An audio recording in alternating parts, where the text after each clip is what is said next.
നമ്മുടെ മലയാള സിനിമകൾ പല ഭാഷകളിലേക്ക് റീമേക്ക് ചെയ്തു പോകുന്നത് നമ്മൾ ഒരുപാട് കണ്ടിട്ടുണ്ട്. അങ്ങനെയുള്ള സിനിമകൾ മറ്റു ഭാഷകളിൽ വലിയ സക്സസ് ആവാറുണ്ട്. ചില സിനിമകൾ ട്രോൾ മെറ്റീരിയലും ആകാറുണ്ട്. അയ്യോ, ഓർമ്മിപ്പിക്കല്ലേ പൊന്നേ. നമ്മൾ അതിനെക്കുറിച്ചല്ല സംസാരിക്കാൻ പോകുന്നത്. പകരം വിദേശ സിനിമകളിൽ നിന്നും മലയാളത്തിലേക്ക് റീമേക്ക് ചെയ്യപ്പെട്ട് നമ്മുടെ ഇൻഡസ്ട്രിക്ക് തന്നെ വലിയ അഭിമാനമായി മാറിയ സിനിമകൾ ഏതൊക്കെയെന്നാണ് പരിശോധിക്കുന്നത്. ഇന്നത്തെ ലിസ്റ്റിലുള്ള സിനിമകൾ റീമേക്ക് ഒന്നുമല്ല, മലയാളത്തിന്റെ സ്വന്തം സിനിമകളാണ് എന്ന് നമ്മൾ കരുതിയ സിനിമകൾ പോലും ഇന്നത്തെ വീഡിയോക്കുള്ളിൽ കാണാനാവും. അതുകൊണ്ട് തന്നെ വീഡിയോ മുഴുവനായി കാണാൻ ശ്രമിക്കുക. അതുപോലെ തന്നെ നമ്മുടെ ചാനൽ സബ്സ്ക്രൈബ് ചെയ്യാതെയാണ് വീഡിയോ കാണുന്നതെങ്കിൽ ഇപ്പോൾ തന്നെ ചാനൽ ഒന്ന് സബ്സ്ക്രൈബ് ചെയ്ത് നോക്കുക.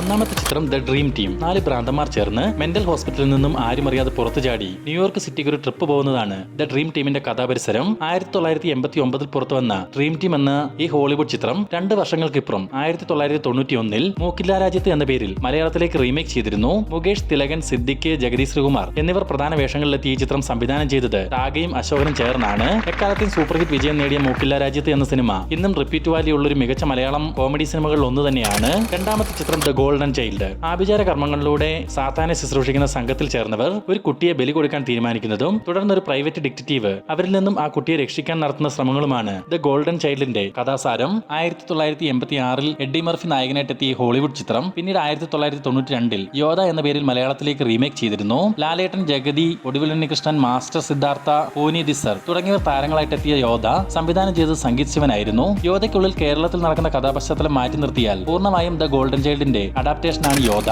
മൂന്നാമത്തെ ചിത്രം സ്റ്റേക്ക് ഔട്ട്. 2 ഡിറ്റക്റ്റീവുമാർ ചേർന്ന് അവരിൽ നിന്നും രക്ഷപ്പെട്ടു പോയ ഒരു ക്രിമിനലിന്റെ കാമുകിയെ അവരറിയാതെ നിരീക്ഷിക്കുന്നതും അതിലൂടെ പ്രതിയെ പിടിക്കാൻ ശ്രമിക്കുന്നതുമായ ഒരു മുഴുനീള കോമഡി ചിത്രമാണ് സ്റ്റേക്ക് ഔട്ട്. 1987 പുറത്തുവന്ന ഈ ഹോളിവുഡ് ചിത്രം പിന്നീട് 1989 വന്ദനം എന്ന പേരിൽ മലയാളത്തിലേക്ക് റീമേക്ക് ചെയ്തിരുന്നു. ലാലേട്ടൻ, മുകേഷ്, ജഗദീഷ്, ഗിരിജ ഷെട്ടർ, നെടുമുടി വേണു എന്നിവർ താരങ്ങളായിട്ട് എത്തിയ ചിത്രം സംവിധാനം ചെയ്തത് പ്രിയദർശനാണ്. മലയാളത്തിൽ നായികയുടെ അച്ഛനാണ് വില്ലനെങ്കിൽ ഹോളിവുഡിൽ നായികയുടെ കാമുകനായിരുന്നു വില്ലൻ. ഈ വ്യത്യാസം മാത്രമാണ് ഈ 2 സിനിമകൾ തമ്മിലുള്ളത്. നാലാമത്തെ ചിത്രം ദ പ്രപ്പോസൽ. ഇവിടെ മാർഗരറ്റ് എന്ന നായിക ജോലിഭാരം കൊണ്ടും പേഴ്സണൽ ഇഷ്യൂസ് കാരണവും പതിയെ ഡിപ്രഷനിലേക്ക് എത്തപ്പെടുകയും അതിൽ നിന്നും കരകയറാനും ഒപ്പം തന്നെ തന്റെ ജോലിക്ക് ഒരു പ്രൊമോഷൻ ലഭിക്കാനും തന്റെ അസിസ്റ്റന്റായ ആൻഡ്രുവിനെ കല്യാണം കഴിക്കുന്നതും തുടർന്ന് ആൻഡ്രുവിന്റെ നാട്ടിലേക്ക് മാർഗരറ്റ് പോകുന്നതുമാണ് ദ പ്രപ്പോസലിന്റെ കഥാഗതി. ഈ ചിത്രം 2012 മൈ ബോസ് എന്ന പേരിൽ മലയാളത്തിലേക്ക് റീമേക്ക് ചെയ്തിരുന്നു. ദിലീപ്, മമത മോഹൻദാസ്, സായ് കുമാർ, സുരേഷ് കൃഷ്ണ എന്നിവർ പ്രധാന വേഷങ്ങളിലെത്തി ഈ ചിത്രം സംവിധാനം ചെയ്തത് ജീത്തു ജോസഫ് ആണ്. അഞ്ചാമത്തെ ചിത്രം ബോഫിംഗർ. ഒരു സിനിമാ സംവിധായകൻ അദ്ദേഹത്തിന്റെ ആദ്യ സിനിമ സംവിധാനം ചെയ്യുന്നതിനിടെ അതിലെ നായകൻ തനിക്കിന് മുൻപോട്ട് അഭിനയിക്കാൻ സാധിക്കുന്നില്ലെന്ന് പറഞ്ഞ്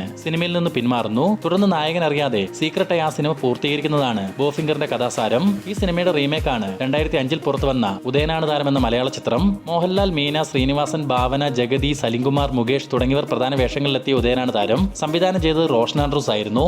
ആറാമത്തെ ചിത്രം ഫ്രഞ്ച് കിസ്. ഒരു സ്ത്രീ തന്റെ കാമുകൻ എന്തോ കുഴപ്പത്തിലാണെന്ന് മനസ്സിലാക്കി അദ്ദേഹത്തെ കാണാൻ ഫ്രാൻസിലേക്കുള്ള വിമാനത്തിൽ യാത്ര തിരിക്കുന്നു. തൊട്ടടുത്ത സീറ്റിലാവട്ടെ അന്നാട്ടിലെ തന്നെ ഒരു പ്രമുഖ കള്ളൻ ഒരു കള്ളക്കടത്തുമായി ബന്ധപ്പെട്ട് ഫ്രാൻസിലേക്ക് പോവുകയാണ്. 1995 പുറത്തു വന്ന ഈ ഫ്രഞ്ച് കിസ് എന്ന ചിത്രത്തിന്റെ റീമേക്ക് ആണ് 2004 മലയാളത്തിൽ നിന്നും പുറത്തു വന്നിട്ടുള്ള വെട്ടം എന്ന ചിത്രം. ദിലീപ്, ഭാവന പനി, കലാഭവൻ മണി, ജഗതി, ഇന്നസെന്റ്, മാമുക്കോയ, ബിന്ദു പണിക്കർ, ജനാർദ്ദനൻ എന്നിവർ കേന്ദ്ര കഥാപാത്രങ്ങളായിട്ടെത്തിയ വെട്ടം സംവിധാനം ചെയ്തത് പ്രിയദർശനാണ്.